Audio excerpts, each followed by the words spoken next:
let's talk about Parshat Korach. Okay, everybody, when we go into Korach, all of us, we start thinking about not fighting. Lo siyek Korach va'adosai, right? The pasuk says, don't ever emulate the path of Korach. Don't try to follow his way and look for ways to fight and argue against authority, right? We know the story about him showing up with the blue tzitzis, like the entire thing was blue, and how the earth opened up and how dasan va'aviram, all these things that add to the story. Let's get into the story. Let's try to get ourselves into the shoes of Korach. Let's get to know him a little bit personally and see what was going on with him and what was he planning to do. What was his whole idea over here? So let's take a person like Korach. We come out of Mitzrayim and he's the one with the most money. He has, as the Gemara says, he has 60 camels carrying just the keys to his safes, to all the money that he's carrying and lugging along. All this money was later sunk into the water. Later on, it was found later on. That was the money that Yosef Atzadik collected from the people in Mitzrayim, and Korach was able to accumulate all of that. So he really had nothing to lose when it came to money. Now let's talk about his family as well. His family was Shevet Levi, right? Shevet Levi had 3 kids, right? Levi had Gershon, Kahas, and Meruri, right? These 3. And Kahas had Amram, Yitzhar, Chevron, and Uziel. And Moshe and Aharon were kids of Amram, which is the oldest kid, and Korach was the son of Yitzhar, Korach ben Yitzhar ben Kahas ben Levi, right? So we just came off Parshas Nusay, and it talks about what is the job of the people of Kahas. What are they supposed to be doing? Their job wasn't to schlep anything with animals or with wagons. They would have to carry the stuff of the Mishkan on their shoulders. And as we know, with the Aron, when you would carry the Aron, when the Levian would carry it, they would be lifted up into the ear. We have this imagination that they hovered over the ear, but if they started flying, and they actually flew. They were like drones in the sky. It was like this golden box flying around with 4 people attached to it. It must have been a sight to behold. Imagine all the Yidden traveling in the Midbar, and there's this hovering golden box, the Aron, traveling across. And now the question is, how much work does a person have to put in order to be able to commit to that job? You have to understand how holy these vessels are, and you also have to understand to whom are you doing your work for. You're working for Hashem. So there's that belief in Hashem, and as strong as your belief is in Hashem, and you understand that He creates heaven, He created heaven and earth, and He creates everything surrounding us, and it's His will that the Aron should carry them, right? It's a very close connection to Hashem, and Korach is one of these people. He's not just a bystander who's watching it, he's actually part of the team that gets to carry the Aron. So you think about it, he probably even held it a number of times. So really, he was that connected to Hashem. Didn't he understand that Hashem wanted Moshe to be the leader? Moshe should be the authority. So we have to understand Korach a little bit, okay? As we just made a whole backstory of him, let's try to understand him a little bit.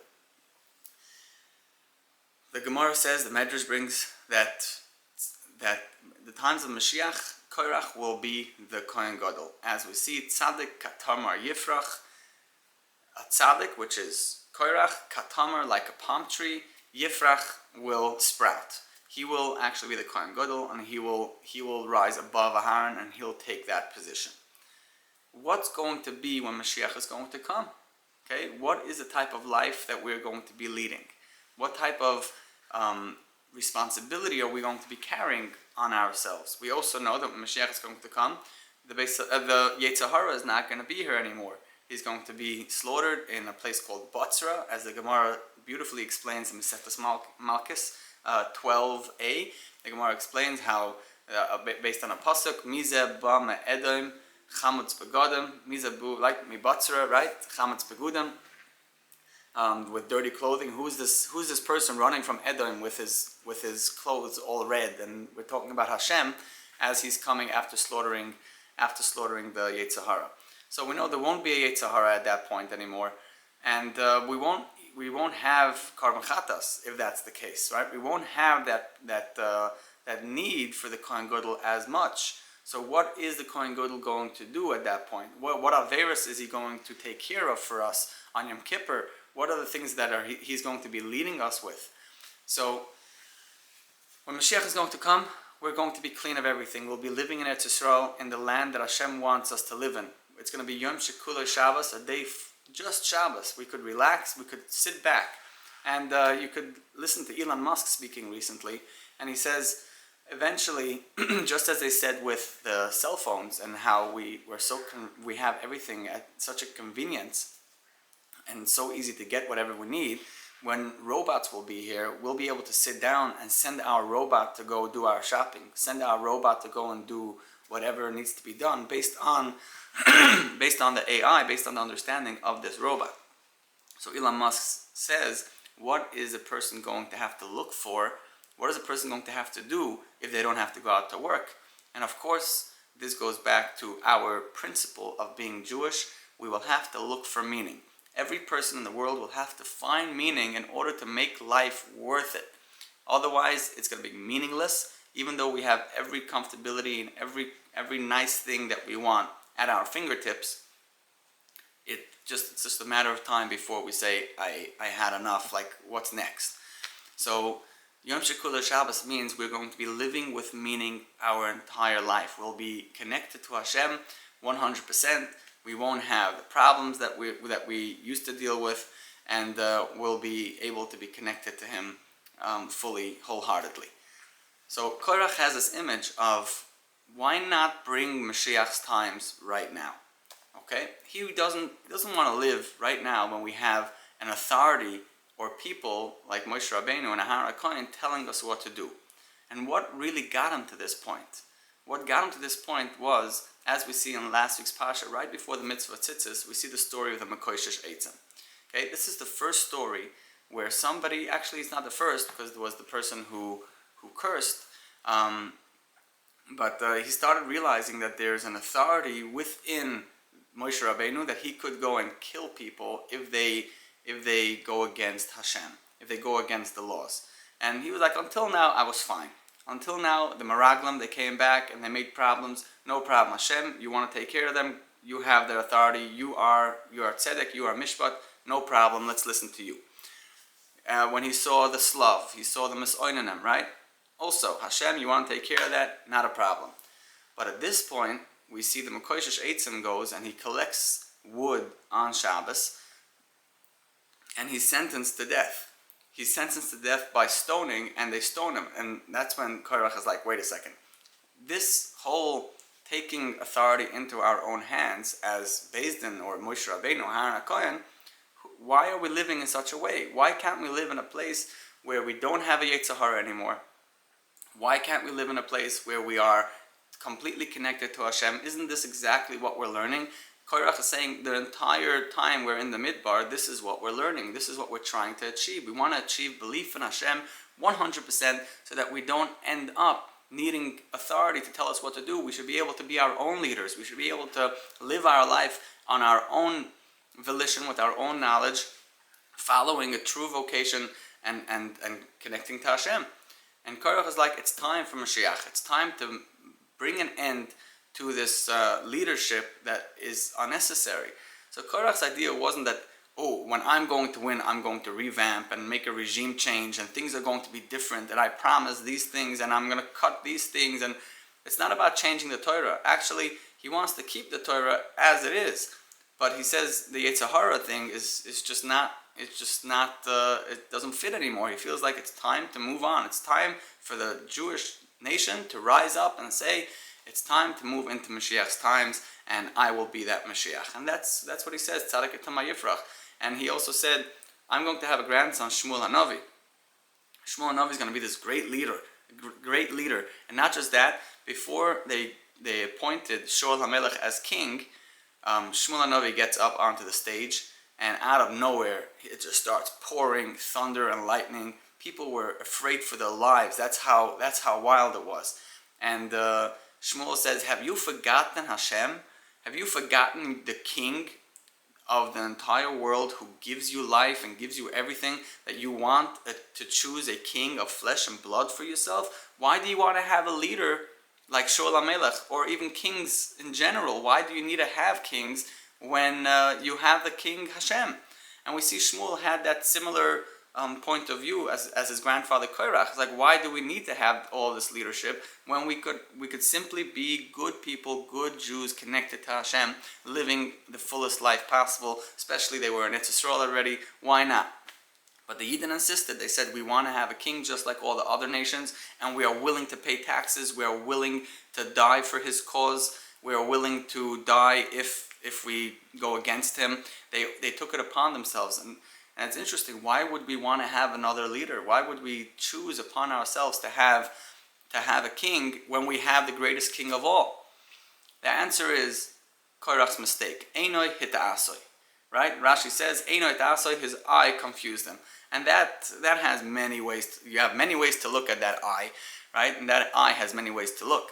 But the interesting thing is, he showed up with the talus, like all blue. And he forgot the point of what is tzitzis all about. At the end of tzitzis, at the end of the parsha, it says, Uri'isim oisoi, you'll look at it, Uzachartem es kol mitzvahs Hashem, v'lo yisasuru achar levavchem v'achar anechem, asher atem zoinem achareim. You'll learn how to be on top of your Yetzer Hara. You'll be able to control your moods. You'll be able to control your urges and the things that tempt you. You'll be able to quell all the noise in your head by looking at the tzitzis and feeling connected. So we see when we have four corners, when we have a clothing of four corners, Hashem says, make sure to connect strings over there so you remember my mitzvahs. If it's three corners, not, but if it's four corners, yes. What's the four corners? We could say the world has the four corners. Even though it's a round sphere, it's a globe. As you look into the Rambam in the beginning, it says we have the Rambam Mada, right? Perek Aleph, Perek Beis, Perek Gimel actually. You have all these circles, the Galgalim. There are no Kamfos Haaretz. But we, as humans, we travel and we get to different places, and the further we get, the more distant we feel. If we're not home, we feel like we're distant. We don't have that connection. So when Hashem says, no matter which corner you go to in the world, no matter how far you go, always keep the connection. Go and tie the tzitzis. Make that knot. Make that knot it into your heart. Right? Make sure your heart is connected, so that way you could always know where home is and how to come back. So Korach, he wanted to skip over this whole Loisasuru thing. He says, why do we need this? Why do we even need a Yetzer Hara? Let's just go straight to the end. And he takes his 250 people and says, Kikal ha'eda kulam kedoshim. They are all holy people. What does it mean they're holy people? They don't need a Yetzer Hara. They know how to fight it. They have gotten rid of him. They don't need all this leadership and all this authority just to be scared of dying if we transgress something.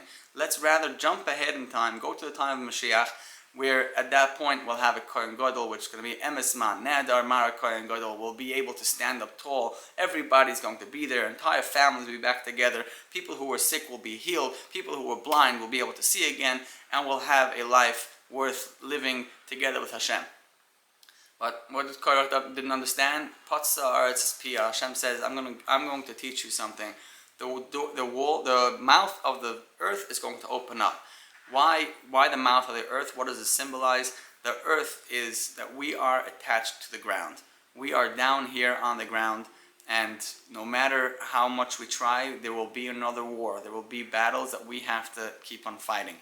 We have to keep on fighting every single day to fight the physical life that entices us. Right? Hashem wants us to be here on earth, but He wants us to follow Him, and He wants us to follow His word. The Yetzer Hara comes over and says, no problem. You're here on earth. We already spoke about this. You're here on earth. Let me show you all the amenities, right? So we don't have anything but choice in this life. And Korach says, let's get rid of choice. We don't need it anymore. And Hashem says, Patsa Aretz es Pia. Let the earth speak a little bit. The earth has a long time, and as we see in the Klalos, we see Oz Tirtze Haaretz es Shapseisea. When the Yidden will be out of their land, that's when the land, Eretz Yisrael, will have its Shemitah, right? What's the connection? We didn't keep Shemitah throughout while we lived in Eretz Yisrael, so now we have to be out of it for the amount of Shemitahs that we didn't hold dear. Okay, but if you look into the words, Oz Tirtze Haaretz es Shapseisea. At that point, when we go out into Golus and we have to face the Yetzer Hara, that's when we will learn to enjoy the land with Shabbos on it. Oz Tirtze Haaretz, that's when we will enjoy and want and desire Haaretz es Shapseisea with Yom Shekulei Shabbos. And that's what we're looking forward to. And that's why, you see, where does the Pasuk Tzaddik Etama Yifrach come from? From Mizmor Shir L'Yom HaShabbos. Mizmor Shir L'Yom HaShabbos. One day we will all be together, keeping Shabbos as one. Ilam Malay Shamar Yisrael Shabbos Achas Meyad Nig Olam Shtei Shabbosos Meyad Nig Olam, as the Gemara says in Masechta Shabbos 118b. And then we'll have Tzaddik Etama Yifrach, we'll have Korach rise to the occasion, and we will have him in the times of Mashiach leading us in the best direction possible. So let's enjoy our time here. Let's enjoy our work, our mission that we have to do here on earth. Let's all reach our destinies happily.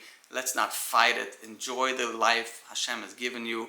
Fight the battles He has given you and come out on top and learn the lessons from all the tests. Have a wonderful Shabbos, and I'll see you next time. Thank you.